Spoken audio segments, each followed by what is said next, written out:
Naglabas ng salubin si TNT tropang Giga Bigman Poy Eram sa umano'y player ng Magnolia Hotshots na sinasadyang manakit sa kanila.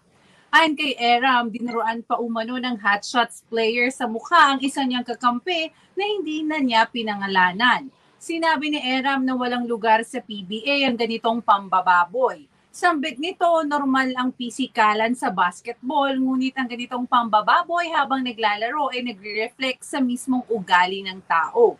Dapat din umanong kontrole ng manlalaro ang sarili dahil isa na itong adult at huwag irason na nadala lamang ng emosyon. Dagdag nito, I'm not saying this because I hate the person. No, I'm saying this to remind him that you can be physical, taunt me, talk trash, but don't you ever spit on my face or someone ever. Sinabi naman ng kanyang teammate na si Dave Marcelo na dapat tingnan ito ng PBA at huwag lang oo ng oo.